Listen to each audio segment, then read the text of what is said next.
Welcome to Green and Gold FC. We are joined by Joseph Carrozzi, who is a board member of Football Australia, and the person who helped us liaise this interview and a friend of the show, South Melbourne Pete, who's been on the show quite a few times.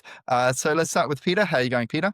Very good. A bit of a bad back after moving some things around over the weekend for my wife, but other than that, I'm doing all right. So you're unavailable for Socceroos selection next week.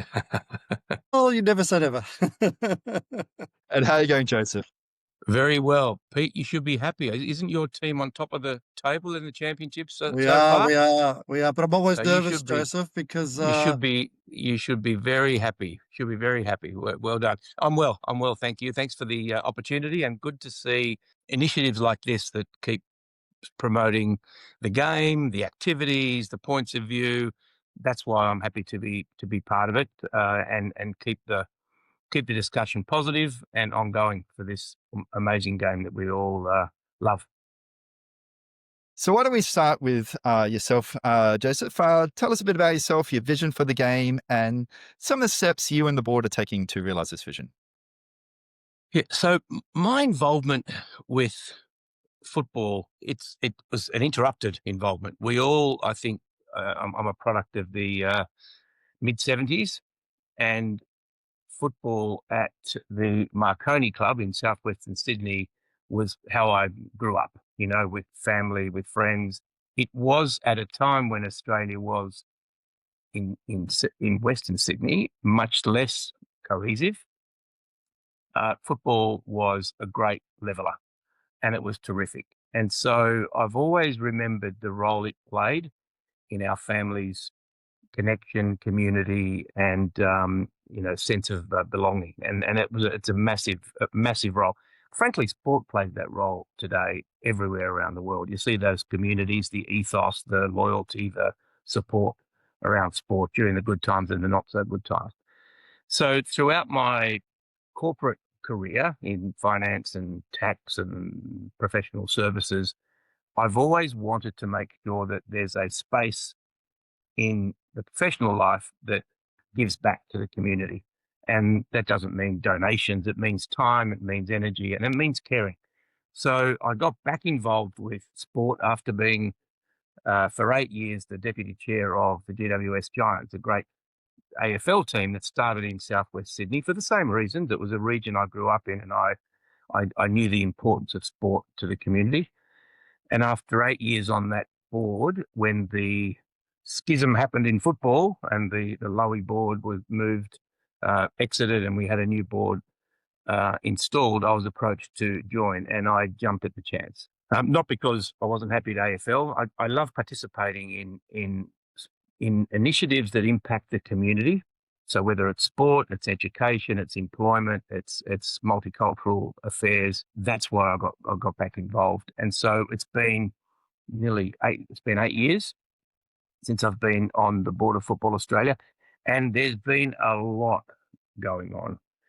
Not just because there's a whole new board and a whole new set of sponsors and relationships, but also the restart that happened had the unbundling of the A-League as the most important objective. And I knew that when I joined. I was supportive of that when I joined, and I still think it was the right thing to do. But that took a long time. And then you add COVID onto that, and then you add a new CEO onto that, and now we're back with a new CEO again. Football never sleeps, board work never sleeps, but the opportunity to use sport and football in Australia, we've got 2 million participants, 3,400 clubs. The next biggest sport is, I think, AFL, with about 300 clubs around the country. The numbers are just exponentially different. The objective that we all have to grow this game in the daily life of Australians is huge. So that hasn't changed, but there's always a lot to do. So I love it. I love that. I've still got a busy professional role, but football just gives you that head and heart connection that is pretty hard to replace, actually. So we often see really good people go into the governance structure of this game and go mad at the frustrations with the system being very, very frustrating. And I know that some people at home might find details about the system not the most exciting thing to talk about, more prefer to talk about football, but it is important because everything flows from that. So I want to dedicate the first third of this show talking about those in Yeah. detail. And I want to throw Good it over idea.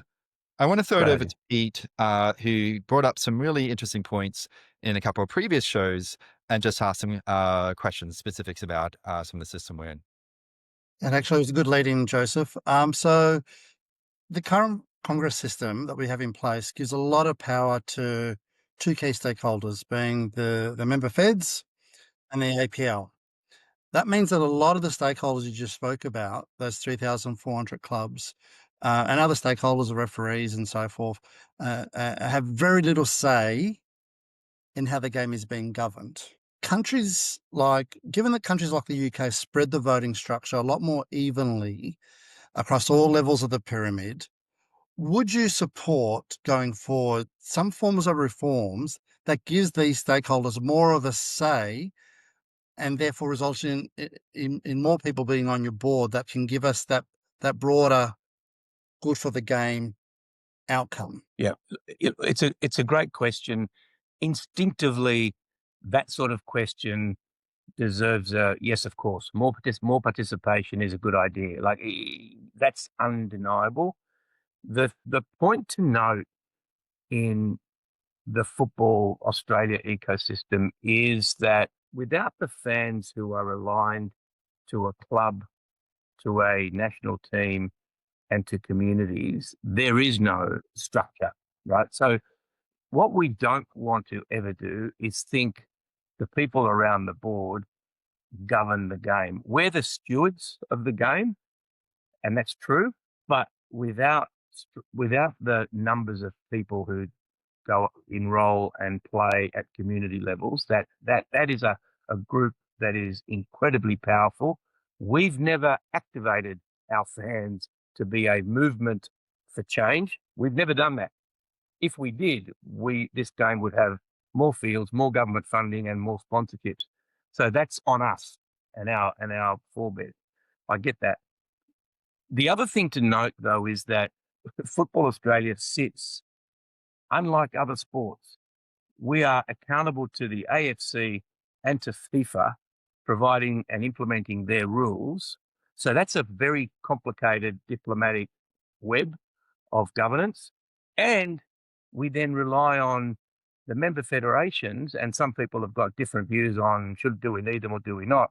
But my goodness, if we didn't have the member federations in Northern Territory, WA, Queensland and New South Wales, not to mention Victoria, if we didn't have that group running and facilitating the competitions we'd have no chance of doing it at Football Australia. So it's that issue of be careful what you wish for. I do think a forum for fans and participants in the game to have a view on matters is really important. We think the member federations and the local clubs come together because it's a participative model. Clubs elect the associations, who elect the federation, who elect the FA board. Like you can draw that line. It's not as if member federation boards act to the detriment of their members. Otherwise, they don't last. They don't survive. And you've seen coups in the States as much as we have. So I think the key point, I think, Pete, is listening to the voice of fans is our number one priority. You know, if the A-League doesn't do that, if the national teams don't connect with fans in an authentic way in modern Australia, they're not going to be supported. And to date, the national teams, the Socceroos and the Matildas, have actually elevated their stature in Australian psyche much more than they have ever been. The Matildas, for example, everyone talks about that team. So we're doing something right, but demonstrating to our fans, to our coaches, and to our community, the volunteers who register and run the competitions each week, we need to make sure that they feel heard. And the digital platforms that have emerged in the last 10 years can help make that easier than what you might think would happen normally if we gave everybody a vote and they put their vote in the ballot box. You can be a lot more direct and a lot more blunt in a digital age, and we can get the message quite clearly. As You often tell us, Pete, on social media. We read that as well. And that's good. It's Excellent. good. Without that, we don't have that sense of accountability to people like you who love and support the game. Having said that, the Crawford report did actually recommend a broader representation. The UK does have a system in place where the lower league clubs do have more of a say because there's a real imbalance now. Essentially, the APL have 41 direct and indirect votes, 28 and 13 of 99. That's a very high proportion. There's over 90 NPL clubs, and that can easily be drowned out by their local clubs. So there's a core in the middle there that don't really get much of a say. And surely there's nothing wrong with giving a broader representation at Congress level. There's not all those things can still happen that you said, but but it's ensuring that it actually, in some respects, protects the board because you can say, "Hang on a second, we've got a very broad church here. You're represented all the way across. There's no one group holds too much power, and Yeah, it actually makes your job easier as a board member if you have a broader yeah, representation." yeah. No, I hear that. But who do the member feds represent? I would have thought they represent the community clubs directly. Like, I mean, It is a that's little their bit. It is a little bit different. So in the UK, you have basically the equivalent of local districts will get 50 votes. So we have local districts here. So that's like a really small number of clubs. And you have 20 votes for the four leagues below the EPL and 20 votes for the EPL. And the Crawford report asked for a reform of how the state feds work. So I know can be frustrations with the NPL and the state feds, and actually had separation. It recommended separation between uh, the the A League and then NSL and the FA, which we eventually got in 2018, but with only 4% of votes going to the A League. So they were both in the details were giving votes. What would be the equivalent to votes? More votes below the NPL and more votes to what would be the equivalent of the NPL? Both. Yeah, yeah. No, I hear that, and I think any of these debates are worth having. What we need to bed down first, since 2018, is a stable, successful APL. I think we've got a good chance of that happening with an independent chair, which was planned for in the Constitution. We didn't get to it until recently, but Stephen Conroy, by virtue of his history and his independent status, there is a drive around an agenda that, and also a very closer engagement with Football Australia. So that's a start. Let's get that done. The other thing we're looking to do is, of course, with the second tier, the Australian Championships, get that moving, get the Australia Cup moving. These are all elements of a bottom-up structure. As that is consolidated and confirmed, there's also what I would call, and in the business world, we call it a permission to lead. If these segments of the game are strong and contribute in an obvious way with fan support and the rest of it, the next step of giving those groups, NPL clubs and associations, a say in a governance sense is easier to achieve. At the moment, we're just bedding down the basics of what was a pretty tumultuous change for Football Australia. It's getting better and getting more predictable, and we're getting our relevant lanes that we're travelling in. But it's still a bit early. It's still a bit early to try and do more reform when we're still bedding down where we are today. Too much change can lead to chaos, and we want to avoid that. But we hear the sentiment, no doubt. It's just an issue of timing, as is the case of promotion relegation, which is the other chestnut that comes up. We're not blind to that, but let's bed down a successful set of competitions, and then the natural forces will work better together. That's all we're saying. So it's just a timing issue rather than us switching off views that we don't agree with, because we may agree with them.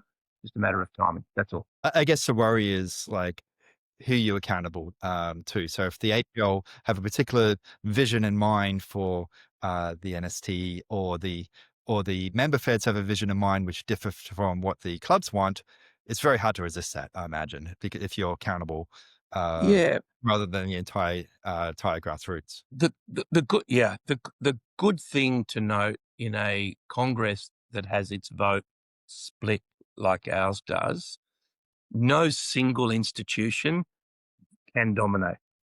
It just doesn't happen. The unbundling was a great example. It took a year to negotiate roles, responsibilities, licensing agreements, and the PFA had a view, the Women's Council had a view, the member feds had a view, the APL had a view. It took a long time to go through that. So I don't ever feel, and to be frank, if I did, I'd be worried about my role on the board. I don't ever feel that I've got one mouth to feed and I'll be happy and I'll be safe. If I thought that, it would, to be frank, it'd be a boring board. I would just be a parrot of whoever has got the loudest voice. And I can tell you, it doesn't work that way. It's been really useful. And our board, at the moment, we've got Anta and Sam who are from the MFs, and that's a useful contribution. Sam from South Australia, Anta from New South Wales. They get the dynamics of the MFs and how they looked at FA and all that sort of stuff. If you ask them what they looked at from the MF's lens into FA is now quite different when they're in the FA thinking, how does this show hold together? But having those voices are clear. We don't have representatives from APL, which is why we've got to work more closely with their board, and in particular with Stephen Conroy. And we do. I know Heather has a meeting with Stephen every week just to keep the wheels greased and we know what we're doing. And then the PFA, we have strong engagements with them, not just through CBAs, but competitions and the players' development and well-being. So then also on our board we've got Katrina Noble and Christine Holman, complete independents that we appointed to the board. Right, we didn't. We sought the endorsement of the Congress, and it's a 51% endorsement level, but they backed them both in. So, but they're individuals that come from a different perspective. So, if we were to say Football Australia is beholden to any one stakeholder, I can tell you that ain't right, and nor should it be. But it might feel that way to the outside world, because that's how we view any institution. But it operates quite independently. So if we made you, say, dictator of the Australian government, not the football government, the actual government, and you have the chance to completely change the Congress structure and the system, would you leave it as it is? Do you think it's working as it is and it just looks tough from the outside, or would there be changes?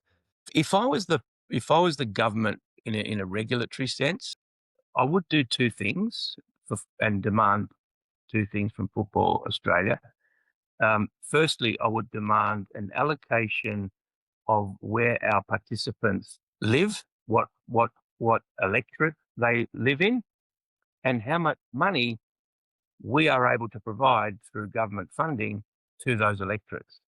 And I'd love to give that to the government to say, do you know that our game gets the least amount of funding in Brunswick, Victoria, or Westmead in Sydney compared to AFL, NRL, or cricket?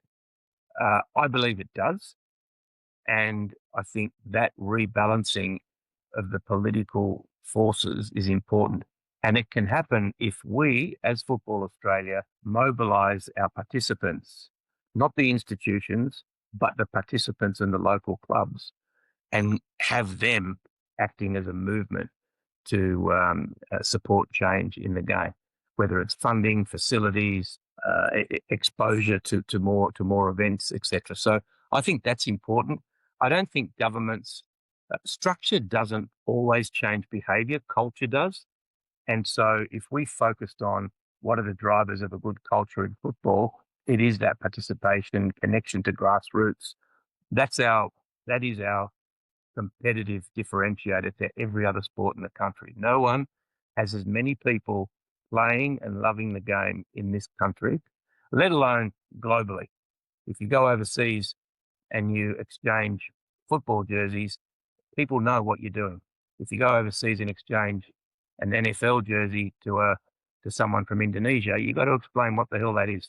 Just like a rugby league jersey is to someone in Indonesia, it doesn't work as well. So that sports diplomacy, the global network, we haven't leveraged it sufficiently. And if I was the government, I'd push football to help change our culture locally and internationally. And that's an ambition that we definitely have. Okay, let's move on to the national second tier, which we've just seen the launch of. So, what criteria is it going to be judged by, the Australian Championship, and assessed? And how is this criteria going to be applied when considering a move to a future home and away system in the national second tier? Yeah, good. It's a great question. And I was at Marconi Stadium on Friday night, and it was nourishing personally because that's where I grew up attending, and to see a serious national competition and the sort of energy and excitement was terrific. How will it be judged? In two ways. Firstly, are we giving these champion NPL clubs an opportunity to shine on a national stage? I think that is happening. I think the attendances have surpassed what we thought would be the case. We've had a few rainy days and nights. I mean, the Marconi game on Friday was delayed by 45 minutes through some serious storms. But the attendances have been pretty good. The energy, the focus on the bespoke stadiums that you know football lovers have been talking about for a long time works. So I think the spectacle will be fine.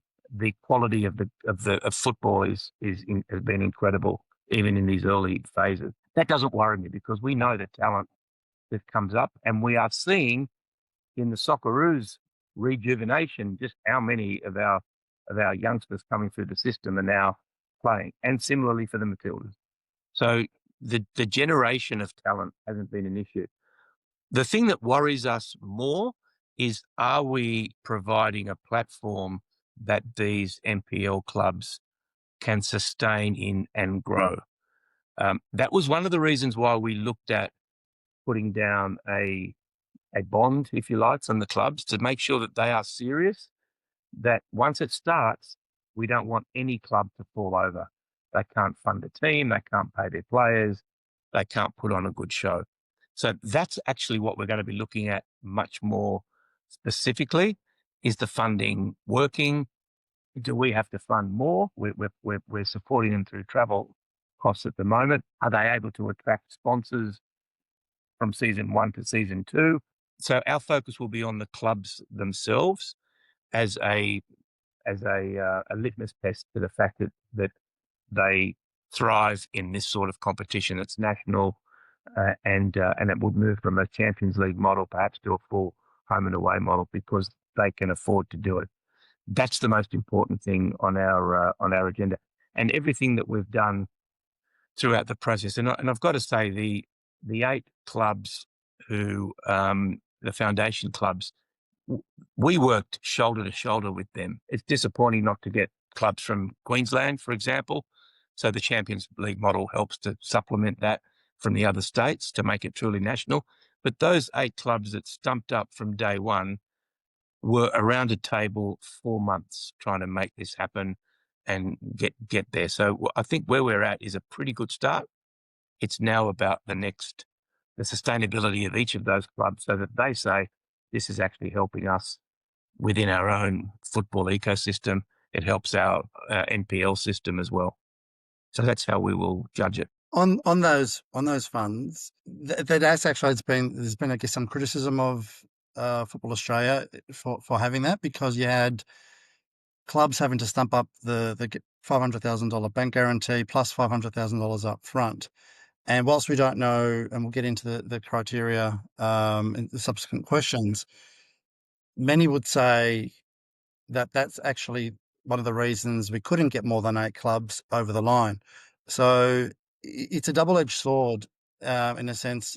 Yes, everyone agrees everything needs to be financially viable. Otherwise, none of us are doing our jobs. But was that too big a hurdle to put in front of clubs to essentially have to put up $1 million up front? And is that something that FA, now that they've got a bit more data and information, can look at reducing or eliminating altogether? Because you can't let perfect get in the way of good. And if we Yeah. all live in fear of failure, we don't succeed as well. Yeah, I agree. I agree with that. I agree with that. We did a business case around the funding model. What would be a sufficient incentive, a demonstration of commitment that if a club says, I'm putting my hand up for this, it's not just for one season. They could be a sustainable contributor for 5 years. So that bond, if you like, up front, which was then repaid, by the way, because we went to a Champions League model. So that wasn't a long-term impost. It was just to help them take for themselves. It wasn't a cash issue for us. It just helped the club say, am I that serious about fielding a team, supporting it with the structure for success on a sustained basis? That was how we thought it would work. We then had feedback from those 8 clubs. The clubs that didn't participate, it wasn't because of the financial bond. It was just a matter of them getting comfortable with the arrangement. Will it work, and is it going to be representative? And I think you'll find once this season goes through, success builds success, and people will want to come on board. So I hope it does grow. The ambition is that it is a fully fledged competition in the second tier that closes the gap, but more importantly, from a football perspective, provides match minutes for our players that they desperately need if they want to survive at the next level and help the country do well. And that's as much for the men and the women, by the way. The women are even more short on match minutes. Luckily, a lot of our girls play overseas, and that's exactly what the boys used to do 20 years ago. So there's a whole lot of forces there, Pete. It wasn't a financial penalty. It wasn't intended to be that. It was more it needed to hurt so that the clubs said, yep, we're serious. We're going to fund it. We can fund it. And if things go to custard for 12 months, we can see it through and still participate and keep the competition strong. And that was why we took that role. And to be fair, those clubs all of them were fantastic in the way they contributed to the rules and the competition structure and gave us feedback, very directly and very professionally. So I'm actually really pleased at the way that came through. As you said, Pete, it's not the perfect solution, but we're up and away. Like, that's massive. And we were talking about this 5 years ago, right? With press conferences but nothing much behind the scenes. This is real. It's terrific. I must say, Joseph, and I'm very biased, and I don't hide that. But the product is amazing. Like, it's the quality of the football and everything that's happening. If you haven't been yet, like, you're missing out. Go, 100%. honestly, I totally just go, agree. because it's even surprised me, right? And I was very ambitious, but there's been a lot of changes now at the FA. A lot of bit of staff turnover, Yep. which happens. Yep. It'd be good to understand with those changes, and some really good people have left. Um, who apart from Nathan Godfrey is now responsible for driving this within the FA? Be good to understand from your perspective, who are the people that are in Yeah. there, doing the hard things that need to do to make this continue to grow and become a success, a bigger success than it is already. Yeah. Yeah. So certainly Nathan was instrumental in driving it. Absolutely. Is involved quite strongly in picking that up at the moment as well.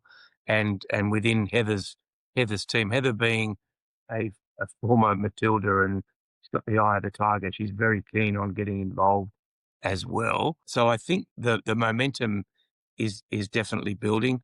We've allocated funding within Football Australia to make sure that that team is supported. The broadcast arrangement was something that obviously cost us money as well, but it's free to wear, it's consistent, it's there, it's working well. So I think that the on the field aspects, the organisational aspect is working well. I've been to a couple of the games, and the feedback from that I've got and other board members who visit and we connect with the clubs as well. How are you finding it? How's it going? The referees, the feedback is really strong. So yes, there've been changes at FA. It's not unusual when the organisation is looking to, refresh its strategy, refresh its approach. Change happens. But the good thing is that the people who have left after a distinguished career, 5 years, 10 years, or more. And we both go proudly that we've made an impact and we're moving on. When you worry is when people leave after 5 minutes. That's not good. But this is not, there is in the corporate world, board members that stay on boards for more than 8 to 10 years. That's not good governance. CEOs stay as a CEO for more than five years is not good governance.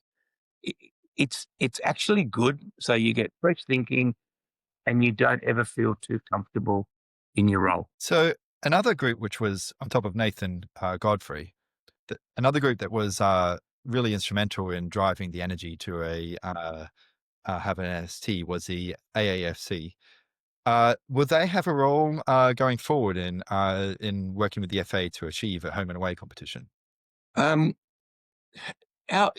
I think AAFC has put together some really good work on a model. Nick was part of this discussion processes that we had, but our true north comes from the clubs themselves. They're all sat around a table. We don't see any institution taking the place of the clubs, but we engage with AAFC because they think about the good of the game, and you don't ever want to stifle that energy and initiative because not all the good ideas come from FA headquarters or any more than they come from Parliament House or any other corporate head office. You've got to listen. So the work they did, the ideas that they have, really useful and really, really positive. So yeah, but the detail, they didn't have a seat at the table in an official representative capacity because they weren't. But the clubs were deeply involved. And when we sit back and reflect on the season, we will sit down with the clubs and reflect on it collectively, and we'll sit down with AAFC as well because it's a voice we want to hear. On that AFC issue, so when on a great other podcast on Green Gold FC, we had a great show with Nick and Michael Lynch and everyone's favourite SMFC Mike. And Nick mentioned on that show that the timeline was a real issue. Specifically, he talked about, well, the RFQ process finished in 2023. Yeah. With the commencement in 2024, and they lost clubs because of that short time frame. Based on what you've now learned, because we can't change time in the past, going forward, would FA consider saying, all right, okay, we all want a home and away season as the ultimate goal. I assume we all want that. Who can be ready? I'm just going to make up a year here. Who can be ready for 2027? Who can be ready in 2028? Who can be ready in 2029 and so forth? And that way you got some assurity because your Apias, Prestons and so forth, we know already. But then you might have Adelaide Cities and your Bayswaters ready in 2028 and so forth and so forth. And is that a good way going forward where done it again, not letting perfect get in the way of good? Yeah. To build that way, even if it means starting with 8 clubs, whatever the number may be, if you know in year 2 you're going to have 10, in year 3 you're going to have 12, in year 4 you're going to have 14, and so forth. Is that a lesson we can take from the past going forward? Yeah. Um, good question. We've got a pretty strong commitment that this here has to be a national competition. If you have 8 teams, it just feels you're dudding some clubs. You're dudding. It just doesn't feel right. If we're going to do it, let's do it as a proper national second tier where there's something to play for and participate and do well in. I mean, we've got some AFL clubs trying to reinvent state of origin at the moment. Well, this is an origin type competition. Do it properly. Um, what we did learn was that having artificial target dates hurt us because it let fans down, you know, and it made it look like our failure to meet 2024, 2025, 2023, it made it look like we didn't care. So that mistake we won't make again. We're going to keep explaining to the club in the first instance how you found it, what can we do better, what else can we do to take it to another level. The fan experience through attendances, through merchandise, through the broadcast feedback and audience, and through the fans. You know, we'll use this sort of forum and others to seek input from fans into a what can we do better. We definitely will do that. I won't talk on behalf of the sort of national second tier team at FA, but we will listen. Putting down markers because it makes you feel good in an office, it's just unfair to those who then have to try and execute. And if they let you down, if they feel like they've failed, but they haven't failed, we just haven't set the right budget. So I just want to I'd be careful about that. Is a learning on that. Do it well, make it happen. The fans will come, the momentum will build, and but the ambition, as you've stated, Pete, that's not going to change. That's not going to change. There is no under the radar objective to keep this the way it is and never let it grow. We have to let it grow. We win if football grows, whether it's A-League or whether it's NPL competitions or whether it's Australia Cup, which has also been growing really well. We've got a sponsor for it after a long, long time without. We'll do the same for the championships, and as that grows as well. There is no agenda to stifle one in order to protect APL, and I've heard that said a few times. That's just not the case. It's not the case. We win if the game wins, and it's all about influencing sponsors, fans, and government that we deserve their support and their financial backing because we're coming from a long way behind, and that's not something that sits well with me. So you mentioned the desire to have as a national competition. Now I'm a Queenslander. I'd love there to be a Queensland club. Except, look, if we can keep Queensland out of it, I'd be happy. It'd still be national for me. You guys are always troublemakers. Well, on that, actually, we've been famous for our Fed having some challenges being put forth to have a club. I mean, if it came to a choice between a Queensland club, which being in there from the start, which ultimately delays the national second tier, even if it's by a year or whether it's 5 years or never happening, and having Queensland just not in there until we get our act together, I would take a home and away second tier without us any Without day. them. Because I I'm hear you. a Yeah. Australian I first, right? Yeah. That's a good point, Graham. If the Queensland obstinance is that we just don't want to play ball with you. Like, it's unusual because Queensland is such a competitive beast. They're about to host an Olympics soon, and we're all going to, football is the biggest sport in the Olympics. Like, of course, it's swimming, but in terms of the coverage, it's massive. We need to get under the covers and work out why they didn't come on board. This model launching was a second best option, but let's work with them to find out why we couldn't get some of those great traditional Queensland clubs coming on board and feeling as though it was helping them coming on board rather than them coming on board to help us. which I think there was a little bit of that mixed messaging there. But we'll work that through. That's part of the learning process of season one. Let's see how it works. Let's see where we end up financially, audience wise, player fitness, and the quality of what's happening on the park. Yeah, because if there's a home and a way to aspire to with promotion relegation, with say a championship, which we can all get to, then it doesn't really matter who's there to start with from our perspective if we have access. No, I hear you.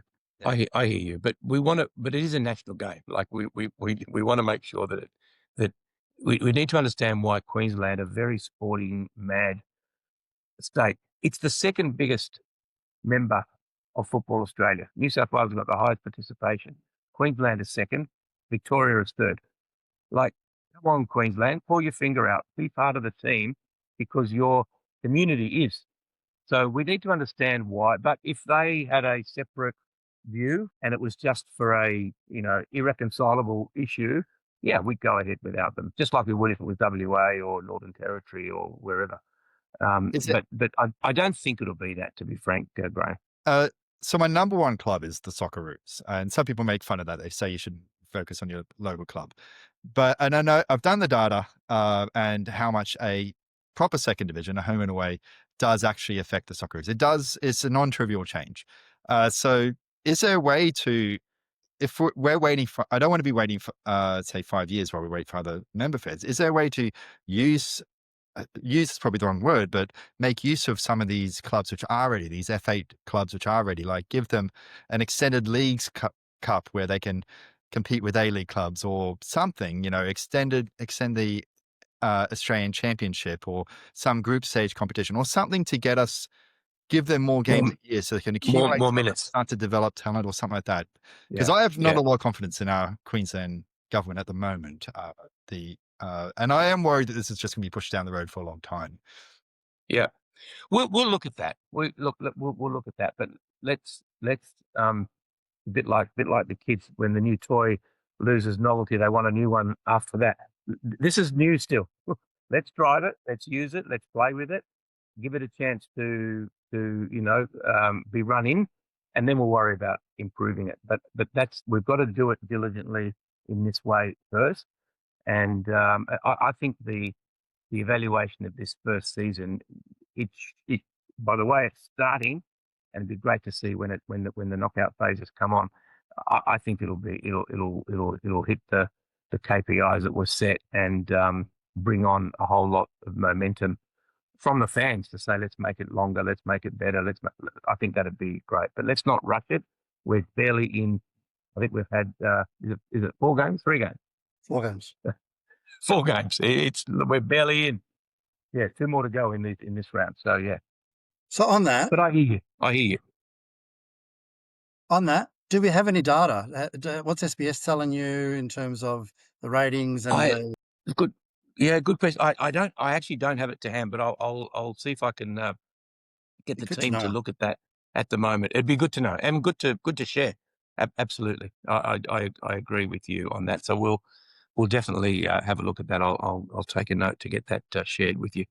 And it was quite a coup, I must say, getting SBS on board. And I think it really showed that sense of community that SBS has always had associated with the game. So it's fantastic. Yeah. And it'd be great to understand their views at some point in terms of how they could support a home and away season going forward and all the rest of it. Totally.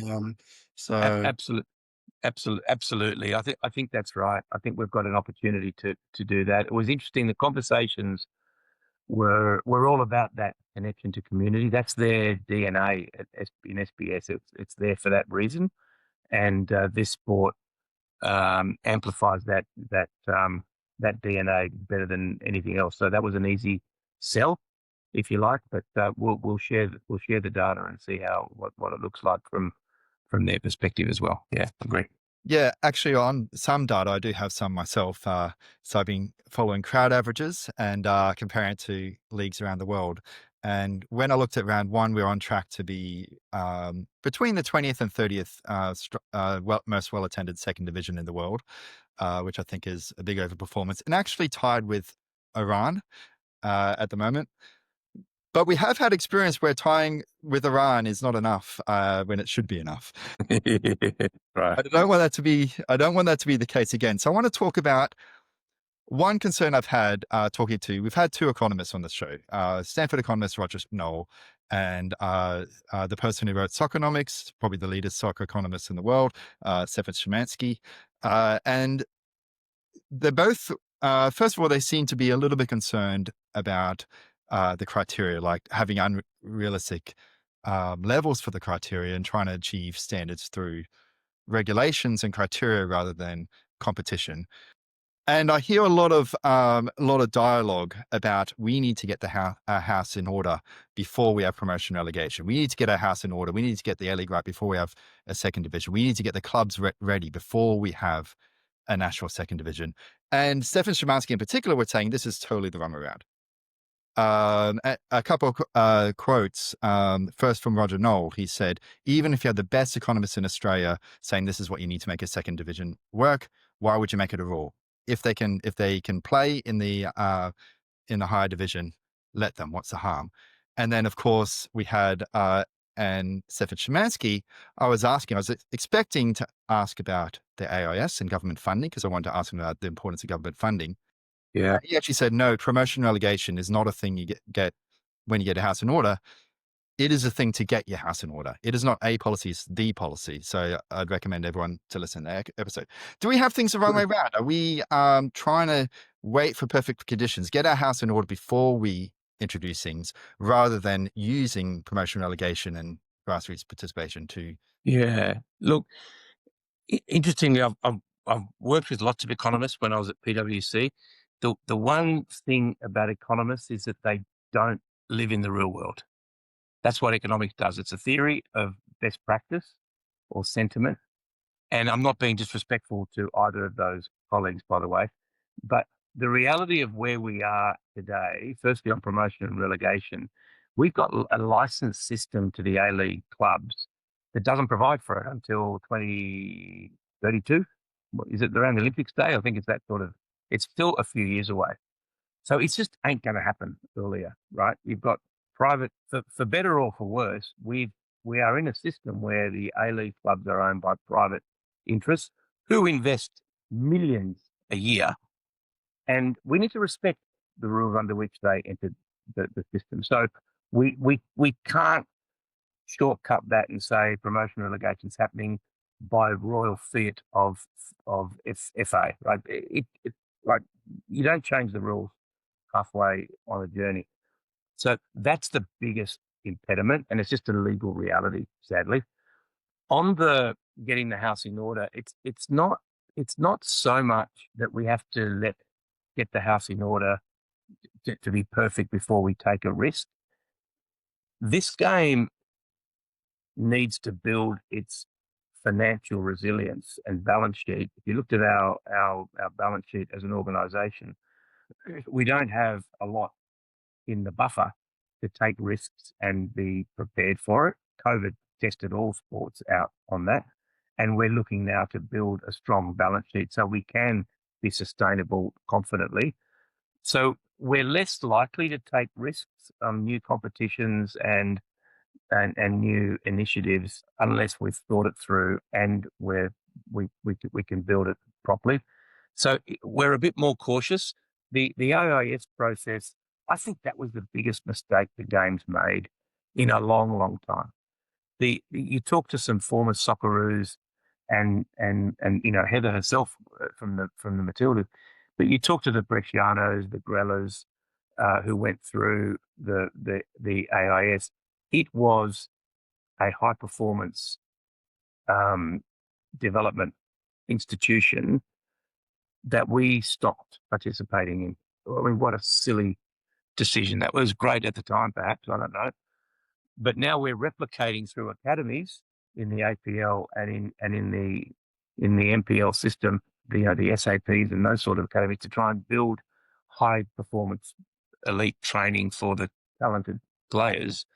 So I think there's a few things that we could have done differently, but where we are today, promotion relegation sounds it's a great dream. Not all countries and leagues have it.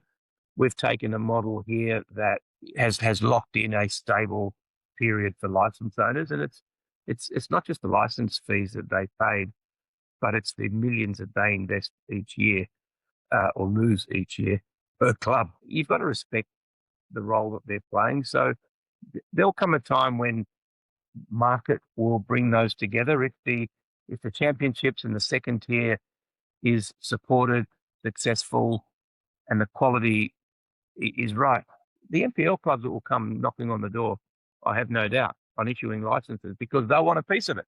Like, it's in their interest to grow the game. So I think it'll happen. I've got more faith in real world economics than theoretical ones. But even if I did want to support your colleagues, we're just not able to do it at the moment. It's just not a model we can introduce next year and say we're going to do promotion relegation. We can't and we won't. Can I follow up on that?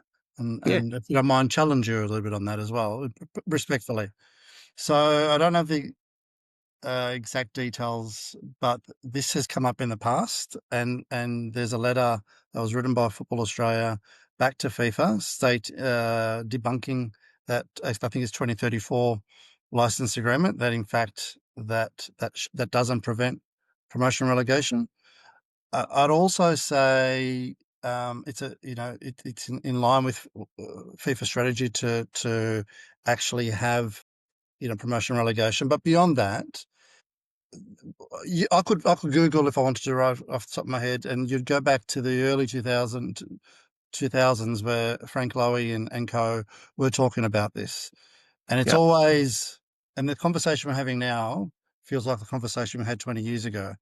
What I fear is we're going to have the same conversation in 10 years, in 20 years, in 30 years. It's always going to be this pipe dream. And even if it is to say, to use the 2034 year, even if it is to say, because it's only 9 years away, right, you know what? 2034 promotion and relegation, or at least start off with promotion at some point or sometime earlier. At least you're growing from the bottom up. So the strongest clubs are going up and you're actually growing the A-League. So at the moment, there is no Yeah, I 13th agree. A-League club. I agree. So I agree. even if you start off with promotion. Yeah. The other point I'll make is, and this one actually, I think it's overstated this, that the franchises have invested, therefore we need to protect their investment. I would say every club has invested in football, whether it's the initial clubs that started the NSL in 1977, whether it was the clubs that joined the NSL afterwards, whether it was South Hobart, who started over 100 years ago. They've all invested in football well before many of these franchises ever existed. Yeah. And I don't think it's fair or right to say that just because somebody is now paid a license fee, and as part of that payment, they took a lot of IP that these other clubs invested in earlier. The 2006 Socceroos didn't just appear from the A-League. They were the Adelaide Cities, your Marconis, Yeah, Sydney they were all there. United's, Melbourne Yeah. Knights have produced those Yeah. players. So everyone needs to be protected in the sense that the franchise should have no further protection. No one should have a right to not be relegated. I think everyone every club in Australia should have that opportunity to aspire to go into that position, and equally, no one should have a right to not have a trapdoor there at some point as well. So, I think Football Australia. I think we need to be very clear that set the year in place. This is it. We're working to it. No more protection. Open the market, and market forces will sort themselves out. I'm not an economist, but I've been around long enough to know No, I market agree forces with you. usually drive things. I agree with you. Look, I agree with you on that. In terms of set it up as an agenda with a time frame. It's not something I can give on this program or as an individual anyway. And I haven't thought a lot about it in terms of timing. But if I think we're now in a position with the APL and Football Australia our focus on grassroots clubs and fans has never been stronger. And I'll come back to that when I talk about the registration system in a moment. Um, and that's the APL as well. The fact that for many years, the APL clubs being brand new didn't have that natural connection with local clubs, and they were set up not to have, right. Let's not kid ourselves. That was why they were there. you it takes time to reconnect those roots, and it probably takes generations, right? Which is good. So I think we're now in a better position to start having those conversations. And if I was at APL and I saw a strong um, second tier with clubs with good attendances, good success, I'd actually say our next four clubs who admit into the APL should come from that group. How good? But until we get this second tier up and running and successful, you're not going to do that. They won't. It won't. It won't be fair, right? No, you're right. And maybe that's the. So I think we're in that space. And just coming back to this focus on fans, we're having really strong discussions at the moment on the fact that in football, our biggest asset doesn't appear on our balance sheet. Our biggest asset are the participants and their families. You know, 2 million participants. It's the numbers have exploded with the growth of women's football, but just more generally, the violence of the other codes has given our code a natural advantage, right? And it's growing even more so. What we're now doing through a consistent national registration system is that we will have the data on every one of these participants, not just fans who answer a website, but people who play in a club that is affiliated with the football system. We've got their details, their family's details, where they live, who they're interested in, what they're about. That data is incredibly valuable, not just financially, but as a coalition of dedicated football people. And whether it's us or the APL, to look into that data and say, how can we serve you better? How can we send you snippets of games, coaching tips, interviews with your favorite player? Um, build a digital platform. This game will secure value and commitment far beyond any other because we've got the numbers.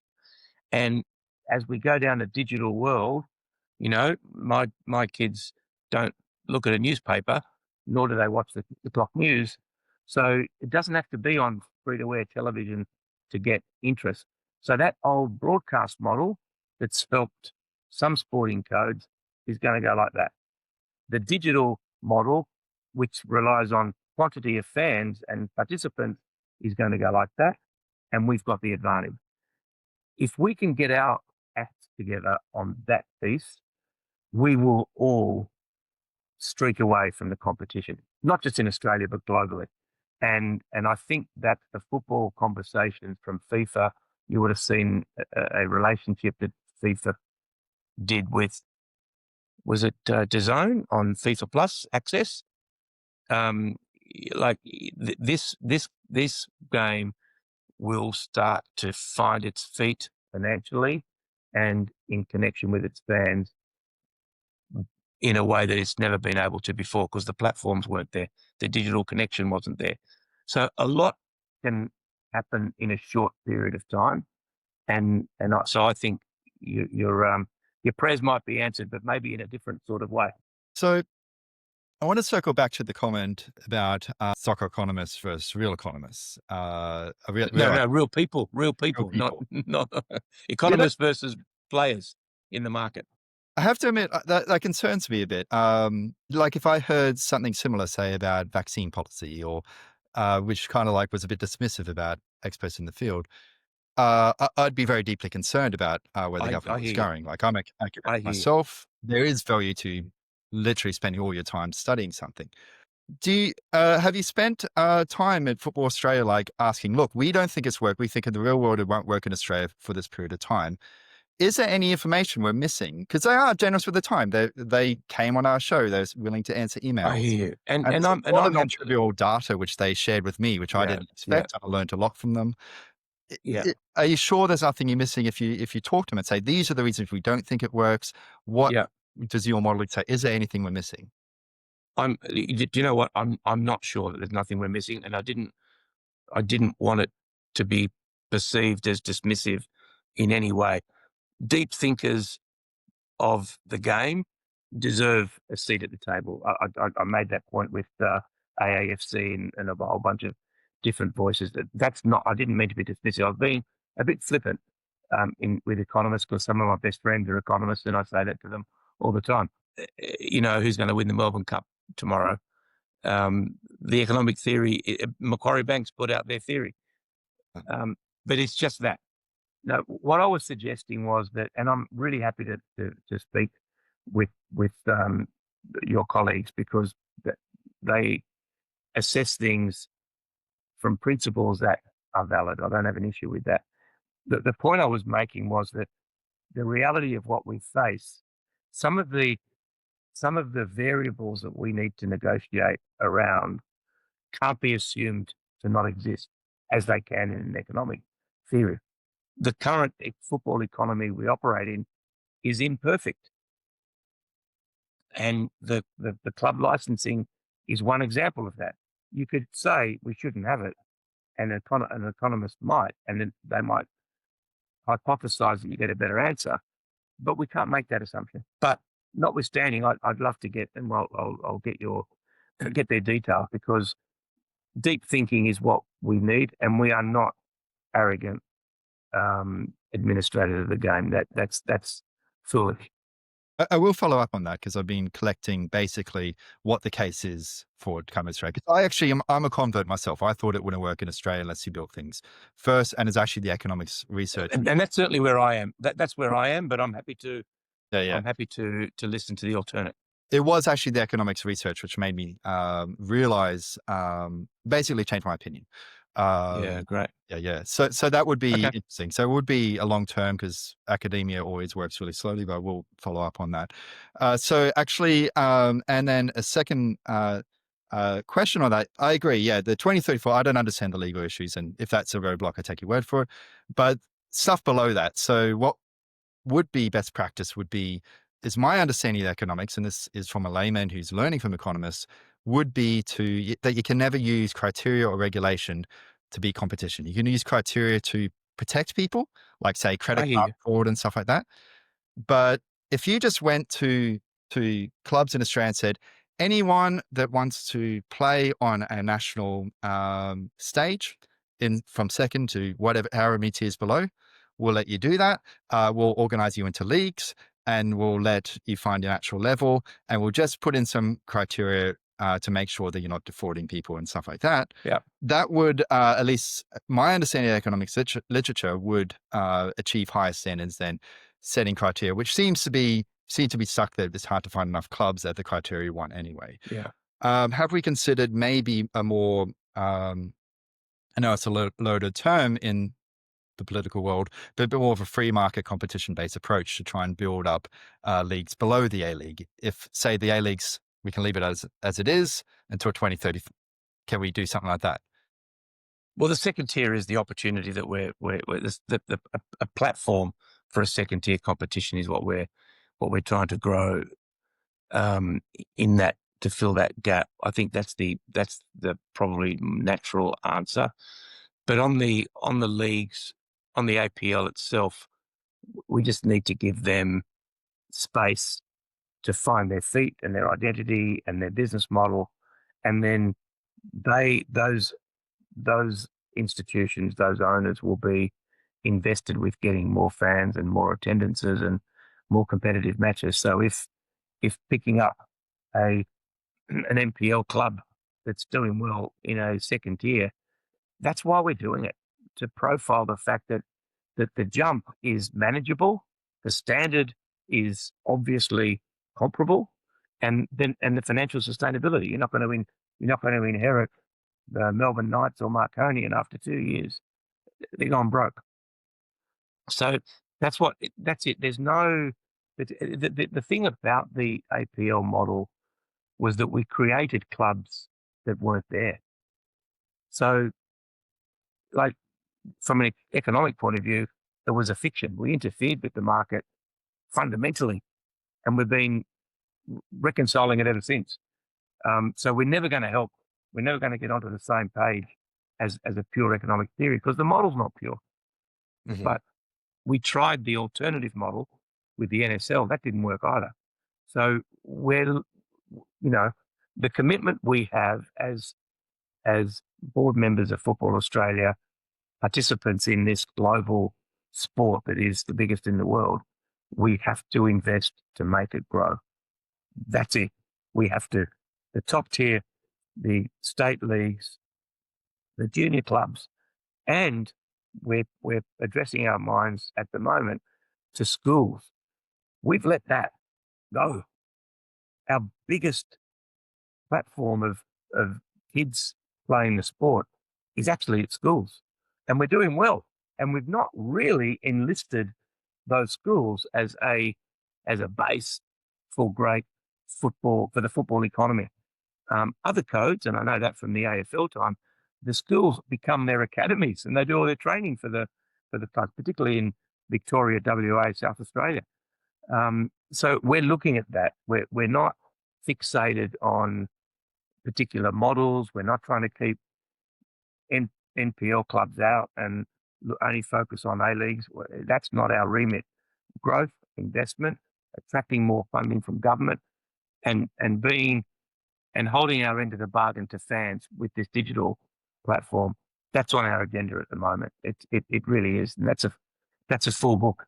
Plus, we've got 12 national teams that we're running. That's never happened in football before. And in some cases, I think it's the under 17s, they've got World Cups every year. It's a big economy that we need to keep rolling. So it's good fun. It's good fun. Just a quick question before we move on to our third topic. On the under 17 World Cup, so if we assuming we qualify, is that an additional expense, or will FIFA help cover that? FIFA do help cover that, but it's still a net expense of the organisation. Yeah, definitely. We'll move on to that as well. It's probably circling back a little bit to another conversation, but it feels what you're saying. A concern of mine and of others is that some of the member federations are in fact holding back some of the NPL clubs, and that I assume, I don't know, I'm not a member federation, that there may be a fear that if you lose your biggest clubs in your state federations, then all of a sudden your state league is not as strong. And there's been other issues with other member federations, whether, we've had we spoke about Queensland earlier, we've heard Tasmania speak about not supporting the South Hobart bid. What is FA doing to do that? Because we're hearing there's a lot of scuttlebutt that goes around. What is FA doing? And there's truth to some of those rumours sometimes, often, don't know. What is FA doing to make sure that the member federations actually support the NPL clubs trying to compete at the second division? Yeah, yeah. Now that's a good question, and I've heard that feedback. To be fair, it's not something that we've seen. It's not something that clubs have said to us.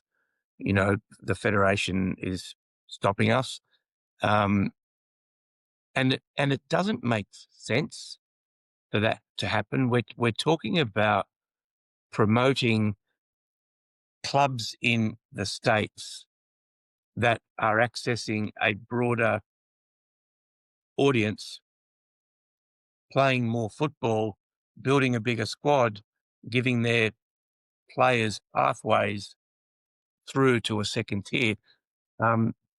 Even a state member federation that contributes this into a competition benefits from it. We're not taking that away from them.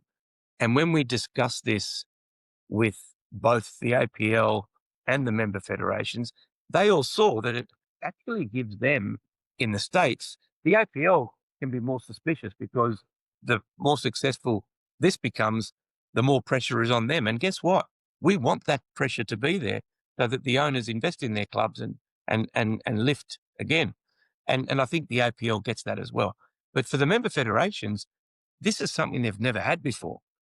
Bring the two streams closer, give the MPL clubs a sense that we're not just community clubs, but we matter and we develop talent and we transfer players and we haven't heard that concern of holdback. If we do, we'll deal with it because the member federations are our single biggest stakeholder. All they'd have to do is to speak to the board and say, we don't want this to happen, and we'll listen to them, but we'll have that conversation with them. But that's not even been raised with us. Definitely not. But I understand. We'll watch for it, but I think success will mean that they'll all come on board because it helps their clubs in their communities. I believe the context, I suppose, is, of course, the situation Football Queensland, of course, and on top of that, Football Tasmania, their CEO, making a statement which, in my read, says that they do not support a second division because they want an A-League club instead. Yeah. And look, and that's good. That's good. That's good posturing. That's great. They want an AFL club in Tasmania as well. That's not so much of a concern. What we would be concerned about is that if Football Tasmania or Football Queensland or Football New South Wales doesn't support a club going into the championship, that's not something they've told us, and that's just a perspective. But if they act in a way that penalises such clubs, that's not okay, and that hasn't happened. So, that's when banter and discussion crosses the line into unfair practices, and we wouldn't let that happen. That'd be my summation as an individual. I'm sure the board would be aligned, but let's hope it never gets tested. There is speculation that Suncoast Fire got penalised for their ambitions for the national second tier, as well as that who did? Sunshine Coast Fire. Not sure. I'm not aware of it. I mean, I don't know. I've not heard anything from them or Football Queensland on that topic. And we speak a lot to FQ, for example. So I'm not sure, but that's where people acting in the interests of the game, not just in their own particular short-term interest. That's where we'd have a look as a regulating body. That's our job. Yeah, we covered that when we had Sunshine Coast Fire on the pod. So if anyone wants to listen to that and their case and their concerns and why they're now having to play in England, even though they're Sunshine Coast Club, and some of their story, please listen to that show. And of course, more importantly, contact Sunshine Coast Fire. Okay, let's move on to grassroots funding. So I want to give a bit of context to this question. So in England, there are 14 million play the game. So that's people playing. That's not total participants. That's a more conservative estimate of how many play. In Australia, we have about 1.3 million. If we count all participants, as you say, it's about 2 million. So our budget, all governments combined, is about 200 million Australian dollars. Their budget, all levels combined, is 1 billion Australian dollars. So it's about 5 times the budget, 10 times participants. So we actually collect more money per participant than they do. Yet we spend about, I believe, 2% of our budget on reinvested into the grassroots, whereas they spend about 30%. They have goals for how many fields they want to produce, how many clubhouses they want to produce. They want to grow, and get everyone playing. I speak to local clubs all the time. They say, look, the local club, so the FA, coincidentally the same initials, helped buy us field. They bought some of it. We invested some of it. And I've spoken to so many clubs in Australia which said, if we got a new field, we could have 300 new participants or new lights or whatever. Yeah. That would be a game changer for us. Do we value grassroots enough? How come we're spending such a small fraction of our budget? We'll get onto the government, which are doing a bad job later on in this part. But I want to ask about Football Australia and the member fed's role in investing parts of their budget in the grassroots. Yeah. Yeah, look, that is a massive issue that we need to address. We've done over several years. We've done um, facilities audits and deficits of fields and change rooms and facilities, and that conclusion is remains a big issue for us.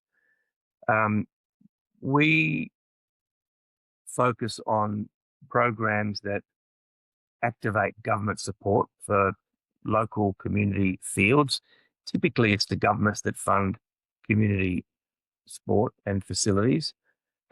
Different states have different levels of interest and commitment, but because of our footprint and our participant base, families vote. Corporates don't, families do. So if we marshal that voice, we can demand more outcomes, which we will. So what we don't push in Football Australia is a new stadium, because we don't depend on these big competitions. We enjoy the stadiums, but our focus actually is around grassroots. Now, what does that mean for Football Australia? Um, we provide the advocacy to the government on what we need. If we had discretionary funds outside of our national teams, and those national teams take up half of our revenue, that's essentially sponsorship and government funding for our national teams and where they play. We would put that into legacy initiatives for communities. We need to do better. We need to do more of it. Absolutely no question about that. And we're looking at every way that we can. But it's a responsibility all the way from ourselves, the member feds, the local community associations, and the clubs, who at the bottom end of the spectrum, they've got to put the team together, get the officials, get the facilities, the gear. So it is a big issue, because we're a big sport. That's absolutely the case. So I hear you. We've got a long way to go, and we are doing the best that we can, but we need to get government funding stepping up more than it is at the moment. Yeah, so I guess this brings me back to the structure of Congress, which reason why we started the show. So in the Yeah. FA, 50% of the votes are grassroots clubs. So of course they're going to lobby like, no, you better give us money. You better be spending the money on us, right? And is there enough pressure in the current Congress system to listen to the small club, which is not even in the NPL, to get that field, be able to grow and be able to go up the pyramid and eventually get in the NPL? Yeah, I think the pressure for those clubs actually is listened to by the group that's got the ear closest to the ground, and that's the MFs. Mm-hmm. They have got good relationships in each state, much better ones than we have, with their state governments and their local councils. And this is a local council issue as much as it is a state government issue. So they do a powerhouse job in connecting. We do the research on the facilities gaps that we need, and we go to the federal government and help them with the states. But I think it's the member feds there that can play a role, and the focus on community parks for football and for the rectangular oval games is pretty consistent. Cricket and AFL advocate one way, we advocate the other, and it's a continual push. We do need to do. I'm not going to, deny that we need to do better, but that we don't have a pot of funding that goes straight from the FA world because we've got the highest and best use we can have is to promote a strong and successful national teams and a pathway through the juniors. The state federations and the community clubs build their local foundations, and then we work with them for facilities, for dressing rooms, for pitches, and the like. So that's definitely on the agenda. I think we've done a better job, and hosting the Women's World Cup puts a spotlight on our local communities, local fields. Hosting a Women's Asian Cup next year, we've got MPL clubs who are providing their facilities to the 12 countries that'll be here. It's that visibility helps. I do appreciate the candor in answering that question. If I can float something, just an idea what we do, what they do in England, they actually A have lottery. yeah, so they actually have something called the Football Foundation, and so what the FA does is they invest in that, quite a large fraction of their budget, and then what happens is you lose some of that to overheads because that's a charity, but then government's more willing to invest when you're investing in yourself. And then, of course, private businesses are willing to invest, and the local clubs, and then everyone gets a name on whatever field's being produced. So you I have hear you. like, this is the Clive Palmer Labour Party field built for Gold Coast United or something like that. You get you get people's names on it and they're happy. Everyone feels like they have a bang for the buck because everyone's investing 1/6, and so they feel that their money's going further. Yeah. So Yeah. that's something, yeah, that's done. I do like that idea. I have heard it before.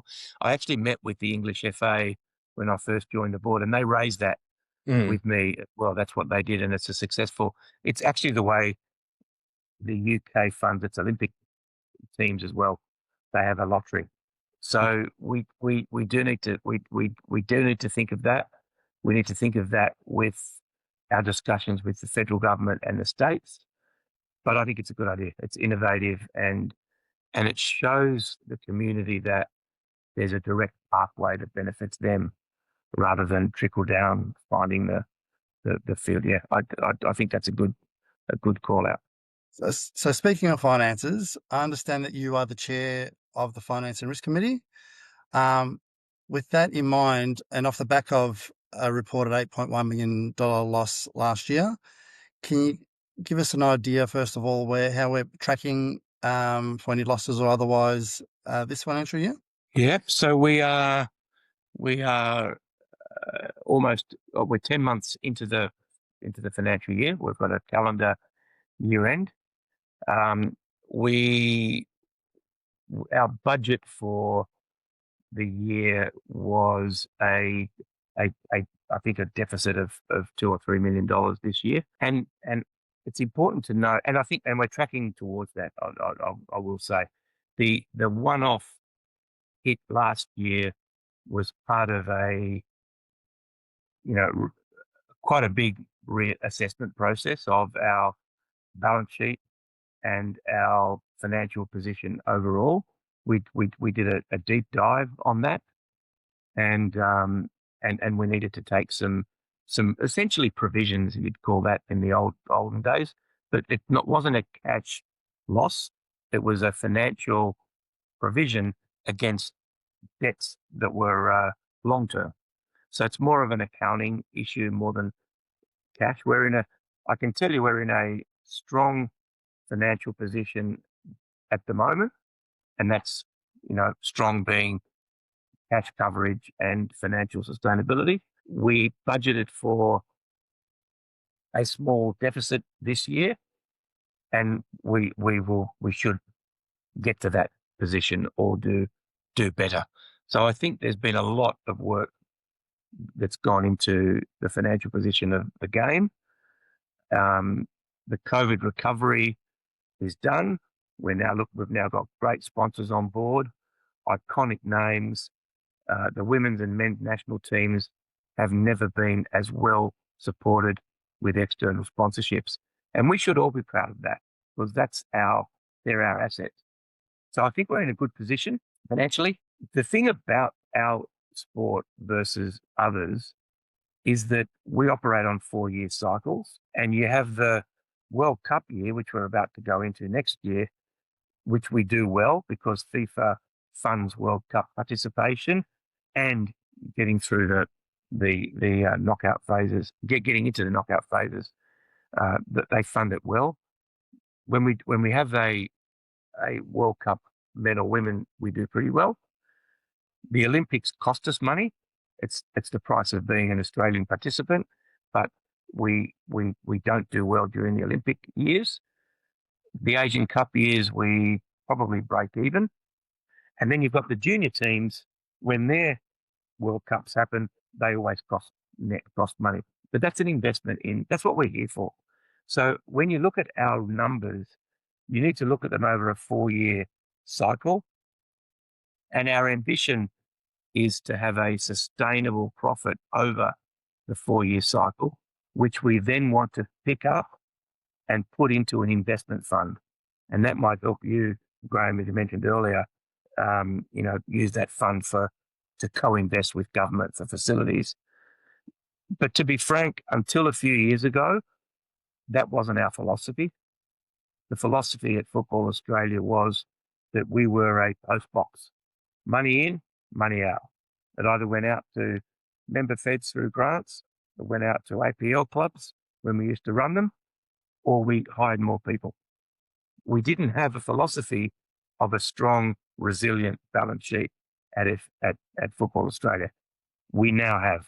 We've got a board who cares about building a strong base so we can make investments. And that's new.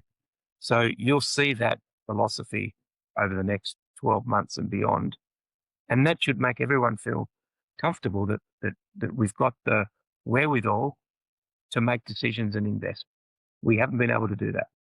So it has been reported, though, that the APL owe Football Australia $12 million. It's also been reported that part of the write-off last year was some of that debt of $4.1 million to the APL. Can you elaborate on a little bit more on how that's being paid back by the APL to Football Australia? Yeah. That's the games money. And I think it's really important. It is. And so when I said that we looked at the balance sheet in detail, and this was the sort of post unbundling and all of that, I don't think you can make the statement that APL owes us X amount of money and member feds owes us Y amount of money, etc. There are real discussions that were being undertaken and still are about the responsibilities and roles we all have to regulate and run the game, and the responsibilities that the APL have to regulate and run the APL. Getting into the detail of documents that were signed in 2021 and 2022 after 3 years that they were in operation has just happened now. And that's like a normal business. Once you have a transaction, things need to be bedded down.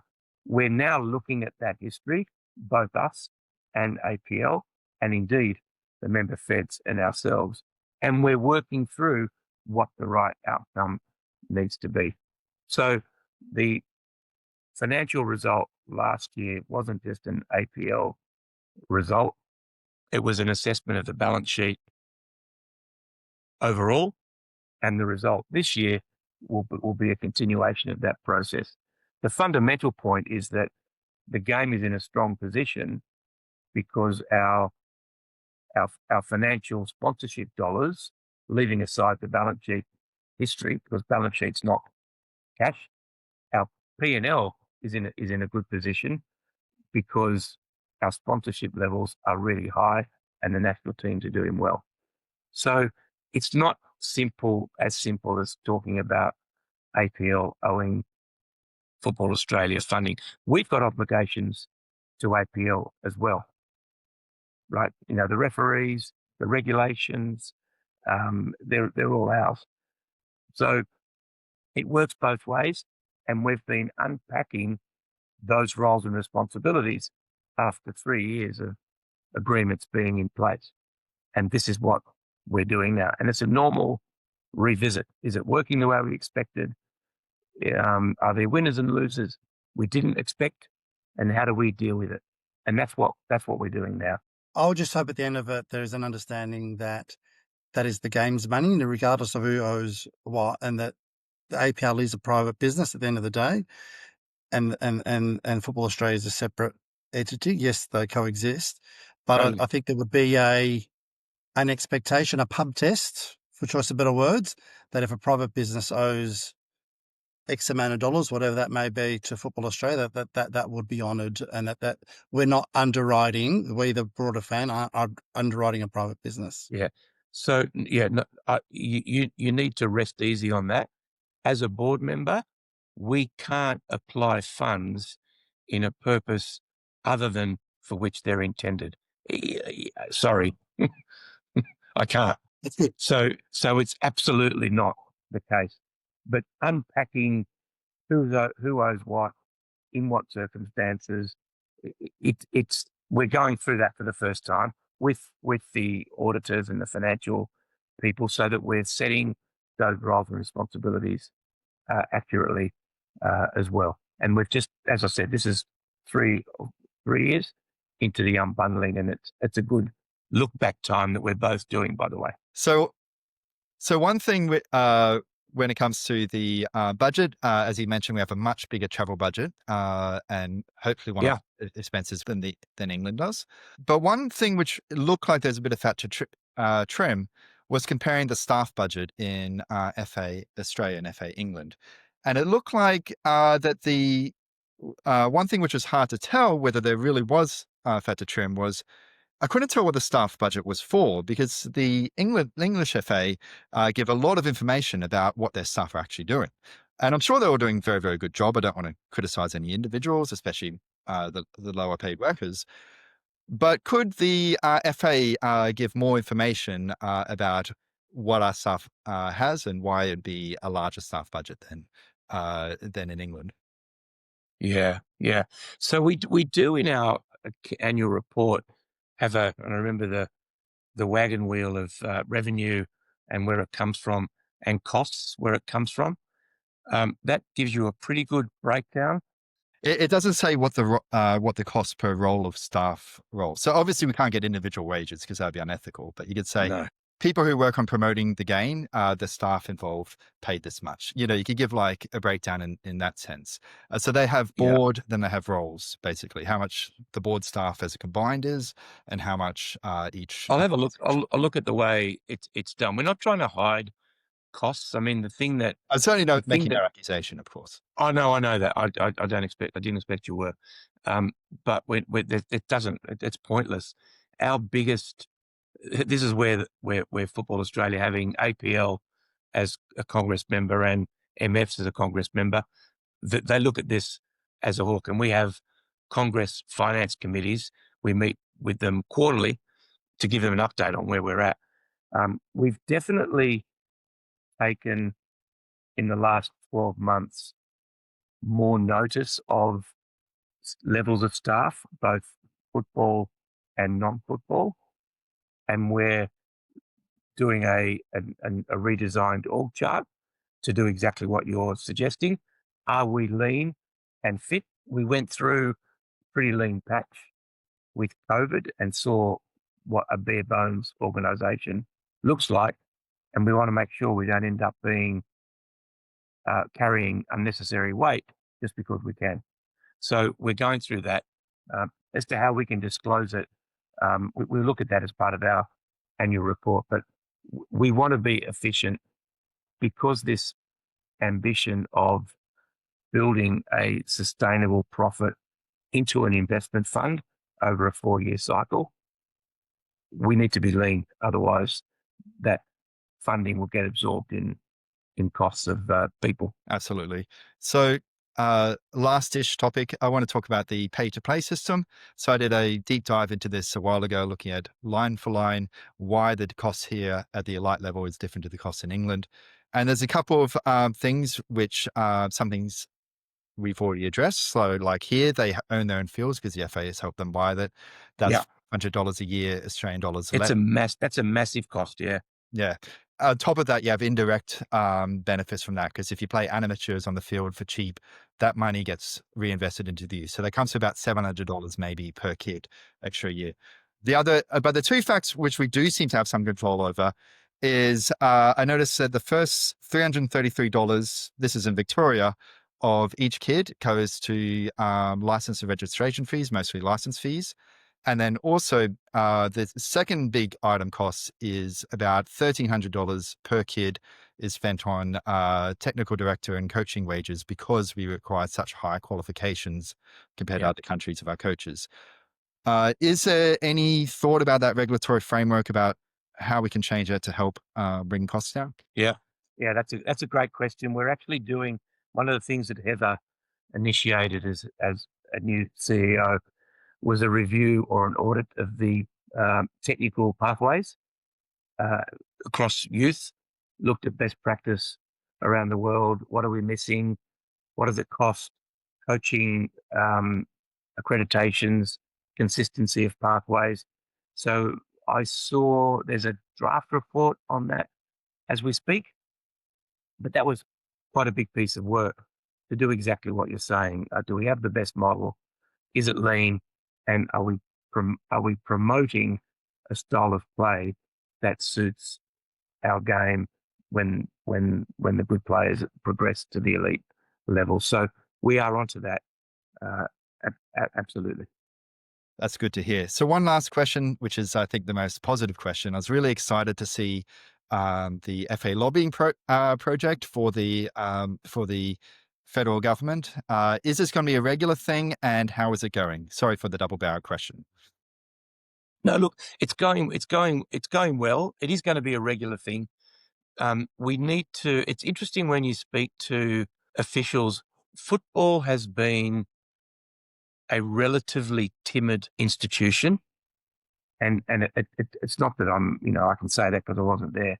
I've been there 6 years. I'm not going to pretend. But when you're timid in a political environment, you can be taken as being happy with what's happening. We're not. We're not. The thing that's turned the dial politically is the response of the fans to the Women's World Cup. It was transformative. We had FIFA president saying to us, in fact, I saw him in Canada when the Socceroos played Canada last month. He's still talking, and he spoke to the Canadian PM. He's still talking about the incredible level of support of Australians at the Women's World Cup. Our local politicians took note. These state governments are coming to us seeking friendlies for the Socceroos and the Matildas, different competitions to be played. So that activation and activism of our fans has been noticed. And the Asian Cup will be the same for New South Wales, Queensland, and WA when that comes in March. We need to leverage that and the voice of the fans to say to government, we matter and we vote. So listen to us, invest in us, because we are worth your investment. And we've got to prove that. But we're definitely doing that more as a sport, and we're prepared to be bold, respectful to government, but prepared to be bold as well. The thing that we need to do to earn that respect is to play a role in football as a force for good in the community. So that means education, healthy habits, social cohesion, tolerance, diversity, inclusion.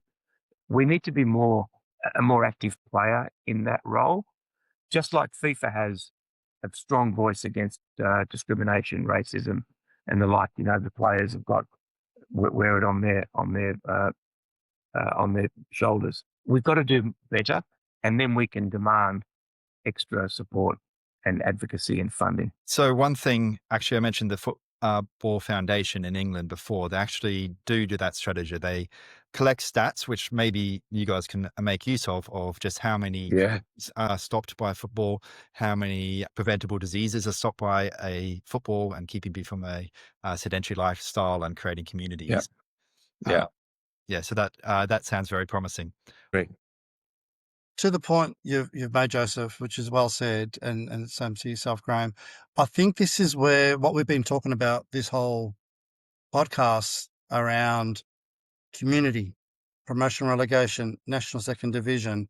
It helps. We're the only sport in Australia that can have potentially a club in Broome, a club in Perth, a club in Coober Pedy, a club in Darwin, Alice Springs, everywhere across in Tasmania that can aspire to play at a national stage, whether it's, when I use the word just, even if it's just in a second division, that's not just. There's a pretty big Yeah, I aspiration. agree. I And I agree. think the things we've spoken about today actually comes together very well, because all of a sudden a local government, a state government, is more likely to invest Yeah. in infrastructure where their local club has an opportunity to play at a higher possible level. I think that's a unique opportunity we have in the game to bring it all together. Amen. I can't add to what you said. I absolutely agree. 100%. But now on to the most important question I need to ask you is, a silly person I know, whose name is Peter, booked a flight to go overseas on the 6th of December. It happens to be the time for the The Australia draw. Cup, the final, the championship final. If South Melbourne make the final, do I have your full support to move the game to the Friday? Because otherwise I will literally be on a plane with no Wi-Fi access on a Jetstar flight, unable to know what the game is. So can I please beg you, if South Melbourne make Uh, the championship final, you will move it to a Friday you, just for me, nobody else. just for you. You know what? To think Sou- South Melbourne could be playing in a final and you, Pete, not be there. How on earth could that be possible? I will talk to my people and I'll Excellent, make thank you. sure that we don't make that happen. But yeah, and there's also, I think, the the uh, the World Cup draw might be on in Washington around the same time as well. So that early December is going to be a big deal. I think Friday the 5th, if South Melbourne make the final, is the Let me perfect just. time at it, and at a purely selfish perspective. But we have to make it first, so let's see how we go. All right, no, I appreciate it. Peter, your advocacy for the game. I know you're direct and you're sharp, but it's really important that we still keep that banter or discussion going, because silence is the worst thing that can happen to any sport or any movement or any party or any organization. If there's not noise being made, we're in trouble. So these podcasts, I'm happy to be part of. I've given you my perspectives on things, but I've also listened, and I'll reach out and connect some more. So it's been a pleasure, and keep up the momentum. We appreciate it. So please don't be silent on the forum or on Twitter. We are on both. Please tell us if you think any of us are idiots, or you think finally someone said what I was thinking. Whatever your thoughts are, please share it on the forum, greenandgoldfc.com. We're also on Twitter, Spotify, and Apple. Thank you so much for joining us, Joseph and Peter. Until next time, that's all we have time for. It's bye for now.